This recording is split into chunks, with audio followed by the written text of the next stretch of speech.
खुशियों का त्यौहार ईद उल फितर चांद दिखाई देने के अगले दिन ही मनाया जाता है। इस त्योहार को मुस्लिम लोग बड़े ही धूमधाम से मनाते हैं। ये पर्व रमजान के बाद शव्वाल की पहली तारीख को मनाया जाता है। सुबह की नमाज से इसकी शुरुआत हो जाती है। तो वहीं भारत में ईद आज मनाई गई, तो वहीं वाराणसी में सुबह ईद की नमाज अदा करने के बाद लोगों ने ईद मनाई। मस्जिदों में सरकार की गाइडलाइन का पालन करते हुए 5 लोगों ने नमाज अदा की, तो वहीं काफी लोगों ने घर पर नमाज अदा की और अपने परिवार संग ईद की खुशियां मनाई।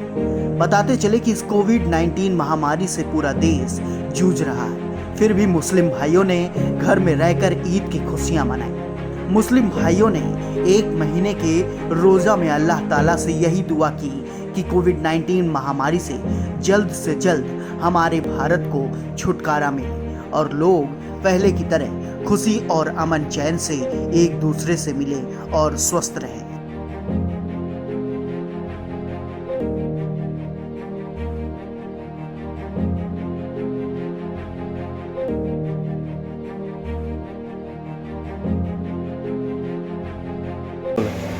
अस्सलाम वालेकुम।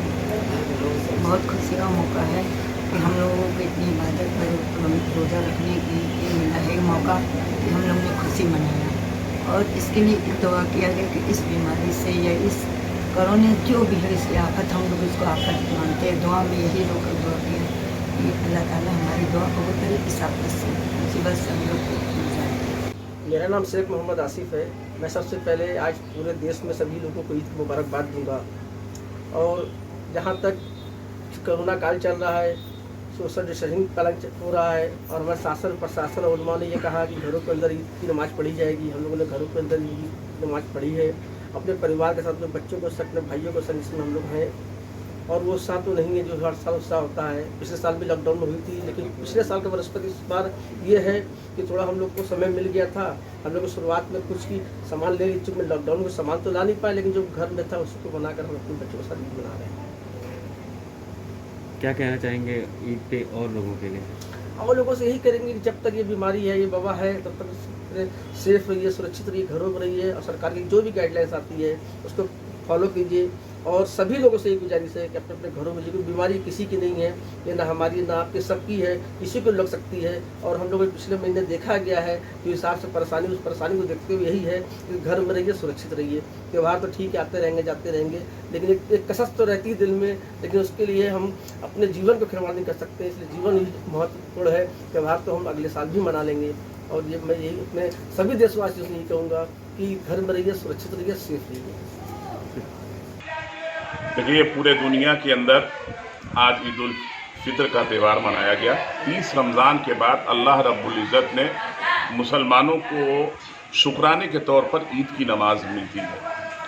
ये अल्हम्दुलिल्लाह 30 रमज़ान तक इस मुल्क के अंदर ही नहीं बल्कि पूरी दुनिया के लिए मुसलमानों ने अपने घरों के अंदर इबादत करते हुए कोविड-19 का पूरी तरीके से पालन करते हुए जो शासन की गाइडलाइन थी, उत्तर प्रदेश सरकार की, भारत सरकार की, जिलाधिकारी महोदय की, उस गाइडलाइन को देखते हुए मुसलमानों ने घरों के अंदर नमाज अदा की, घरों के अंदर रोज़े रखे, कहीं भीड़ नहीं लगाया, कहीं मास्क लगा के कहीं जाना ना हुआ और सोशल डिस्टेंसिंग का मुसलमानों ने बहुत ख्याल रखा।